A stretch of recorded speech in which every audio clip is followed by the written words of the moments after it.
Good morning, children. I am Anmol Messi, PGT Physics, Mount Litra Z School, Jhansi. Children, in my previous videos, we have completed till chapter number 8, that is electromagnetic waves. Now we are going to start with the new chapter, which is ray optics. As you already know that optics is the most important unit of our syllabus.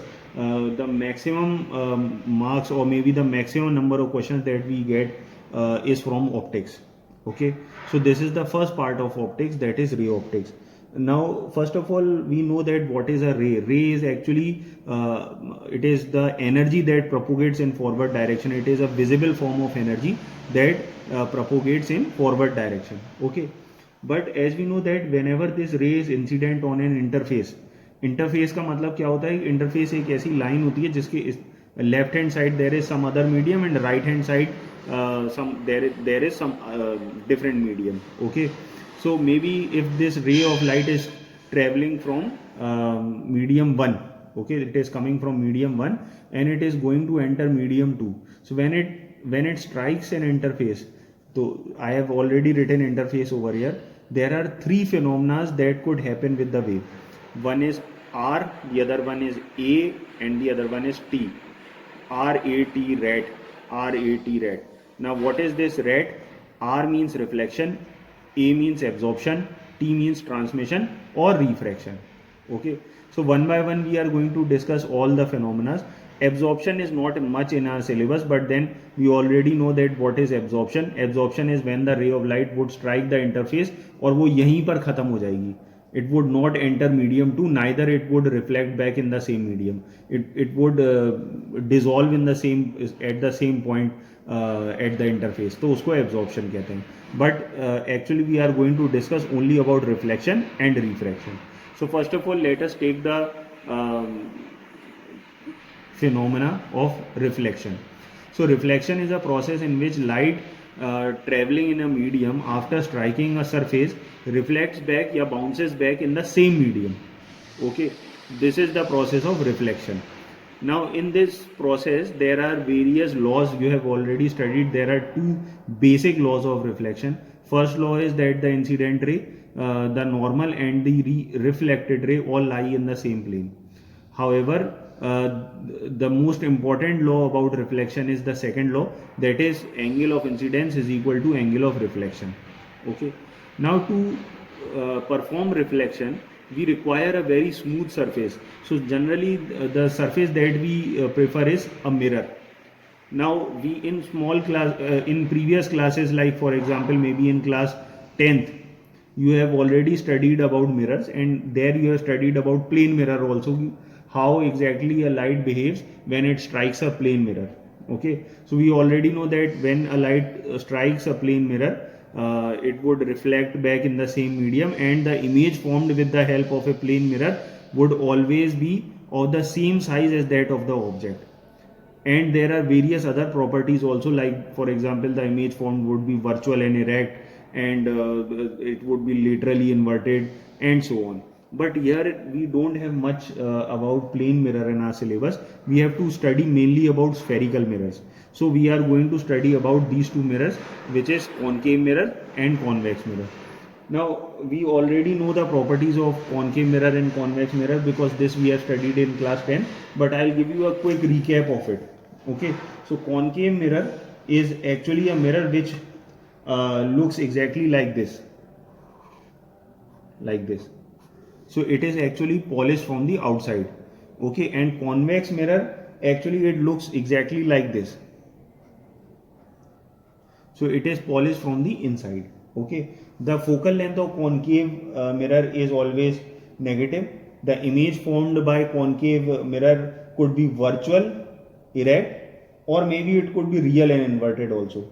Okay, while with in case of convex the focal length is positive and the image formed is always virtual and erect. Okay, here in case of concave your image could be larger than the size of the object. It could be of the same size also, it could be smaller than the object also, but in case of convex your image formed is always smaller than the size of the object. Okay, now let us discuss about total internal reflection. Okay, So in to understand total internal reflection, I have drawn a diagram over here. See, this is rarer medium, this is denser medium. Our medium 1 is rarer, medium 2 is denser. Okay, and our light ray would enter from denser medium.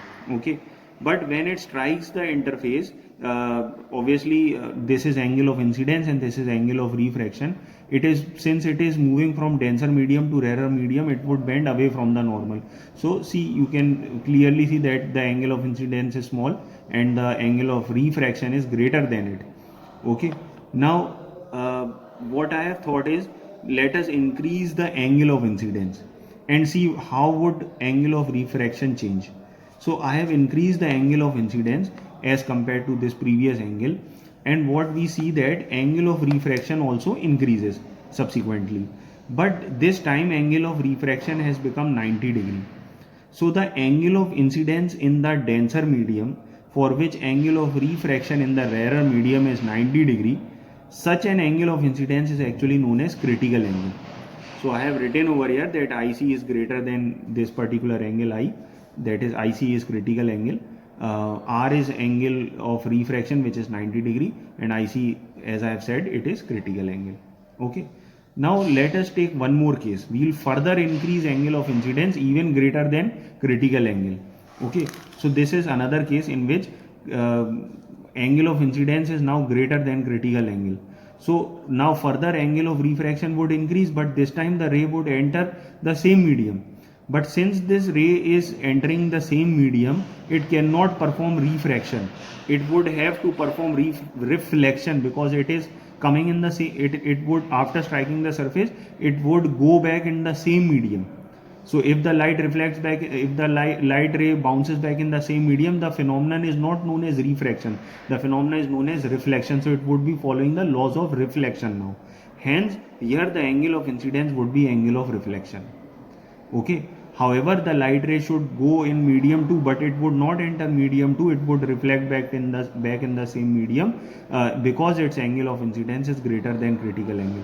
So in short, what we can say that if angle of incidence is greater than critical angle and the light ray is coming from denser medium, then the light would reflect back in the same medium following the laws of reflection instead of performing refraction. Such a phenomena is known as total internal reflection.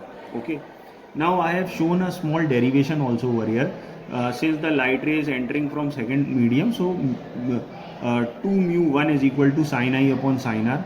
Okay, sin I would become IC for this particular case, and this is sin 90 angle of refraction in that particular case. Sin 90 is 1, so ultimately you can clearly see that 2 mu 1 is equal to sin IC. But if I change this, that is, if I write 1 over here and 2 over here, that is principle of reversibility, then it would become reciprocal of it. So this would become 1 upon sin IC.